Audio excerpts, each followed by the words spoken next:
एक और VIP seat की बात कर लेते हैं, उसके बाद आएंगे आपके पास। ये वीआईपी सीट है प्रयागराज की पश्चिम विधानसभा सीट, जहां से सिद्धार्थनाथ सिंह चुनावी मैदान में है। वीआईपी सीट नंबर 2 की हम बात कर रहे हैं। कैबिनेट मंत्री सिद्धार्थनाथ सिंह चुनावी मैदान में, सामने है ऋचा सिंह, एक बार फिर से समाजवादी पार्टी ने उनको अपना प्रत्याशी बनाया है। गुलाम कादिर है बीएसपी से और तस्लीमुद्दीन है कांग्रेस पार्टी की तरफ से। यह सीट वीआईपी क्यों है, आपके लिए समझना भी बहुत जरूरी है। सिद्धार्थनाथ सिंह यहां से चुनावी मैदान में है, योगी कैबिनेट में वो मंत्री हैं और योगी आदित्यनाथ के करीबी लोगों में से एक हैं, लिहाजा इस सीट पर हर किसी की नजर बनी हुई है। ये तो प्रयागराज पश्चिम की बात रही, जहां से इस बार बीजेपी के लिए सिद्धार्थनाथ सिंह एक बार फिर से कमल खिलाने की कोशिश कर रहे हैं। और यहां का जो सियासी समीकरण रहा है, जो इतिहास भूगोल रहा है, वो जानने के लिए एक बार फिर से मनु के पास चलते हैं। जी शुक्रिया अमित। तो अब हम प्रयागराज की जो सियासी समीकरण रहे हैं 2012 और 2017 के, वो अपने दर्शकों के सामने रखते हैं कि 2017 में यहां पर क्या रिजल्ट रहा। पहले आप ये देख लीजिए, बीजेपी के पास 8 सीटें हैं, 12 सीटें सबसे ज्यादा सीटें हैं प्रयागराज में, जिसमें से 8 पर बीजेपी का कब्जा है फिलहाल 32.31% वोट शेयर के साथ। बीएसपी का कब्जा 2 सीटों पर है, समाजवादी पार्टी 1 सीट पर, जबकि अन्य के पास 1 सीट है। वही 2012 का भी मैं जल्दी से आपको दिखा देती हूं।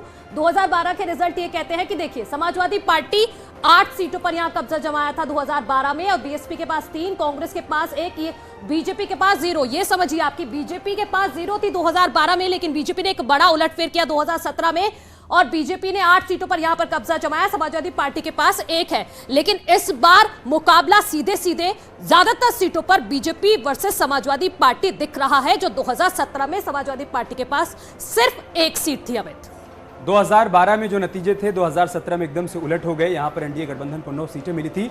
सर्वेश के पास चलते हैं, जो कि प्रयागराज से हमारे साथ जुड़ चुके हैं। सर्वेश, इस बार प्रयागराज का सियासी समीकरण क्या कह रहा है? देखिए अमित, मैं आपको बता दूं कि जैसा कि अभी मनु ने बताया कि प्रयागराज में 12 विधानसभा सीटें हैं और 2017 में 8 सीटों पर भारतीय जनता पार्टी और 1 सीट सुराव पर उसके सहयोगी दल अपना दल यस ने कब्जा किया था। लेकिन इस बार के जो समीकरण है, जिस सीट की हम बात करें शहर पश्चिमी की, इस सीट पर 2017 में पहली बार भारतीय जनता पार्टी ने जीत दर्ज की थी और इस सीट पर दिल्ली से भेजे गए सिद्धार्थनाथ सिंह ने चुनाव में जीत दर्ज की थी। चूंकि शहर पश्चिमी विधानसभा सीट ये कही जाती है कि बाहुबली पूर्व सांसद अतीक अहमद का ये क्षेत्र था और 30 सालों तक करीब इस पर उनका कब्जा था और इस गढ़ को तोड़ने में कामयाब रहे थे सिद्धार्थनाथ सिंह। और सिद्धार्थनाथ सिंह ने चुनाव जीतने के बाद कहा था कि मैं पीएम मोदी का एक्सपेरिमेंटल बॉय हूं, और इस बार एक बार जब वो फिर से चुनाव में है तो वो यही बात कर रहे हैं कि वो बुलडोजर सीएम योगी आदित्यनाथ। सर्वेश, आप बने रहे हमारे साथ। प्रयागराज की एक और सीट की बात कर लेते हैं, ये भी वीआईपी सीटों में से एक सीट है। उसके बाद एक बार फिर से आपका रुख करेंगे। वीआईपी सीट नंबर 3 क्या आप देखिए, यह है प्रयागराज की दक्षिण विधानसभा सीट। नंद गोपाल नंदी योगी कैबिनेट में मंत्री, एक बार फिर से बीजेपी ने उनको चुनावी मैदान में उतारा है। सामने है रईस चंद्र शुक्ला समाजवादी पार्टी की तरफ से, देवेंद्र मिश्र हैं बीएसपी की तरफ से, अल्पना निषाद है कांग्रेस की तरफ से।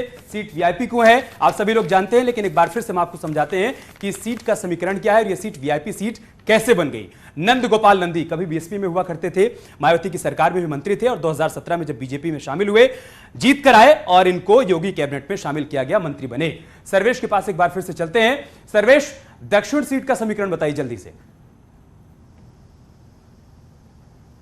देखिए दक्षिण सीट की अगर हम बात करें तो यहां पर कैबिनेट मंत्री नंद गोपाल गुप्ता नंदी दूसरी बार चुनाव मैदान में है।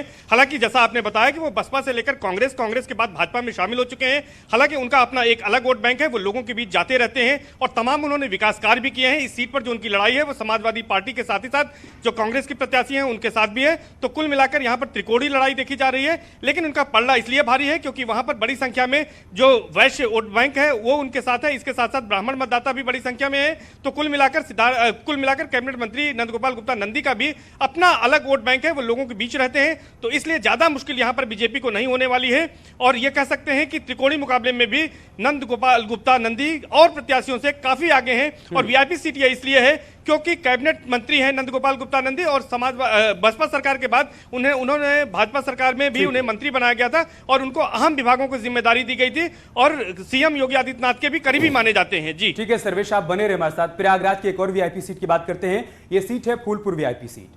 यहां पर कौन से चेहरे हैं और कैसे उनके बीच मुकाबला है, आप वो भी समझिए।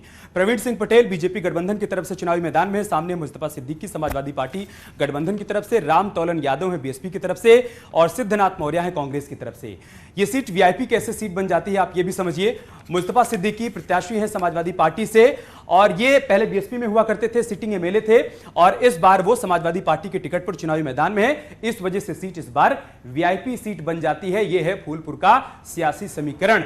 और मनोज सर लगातार हमारे साथ बने हुए हैं।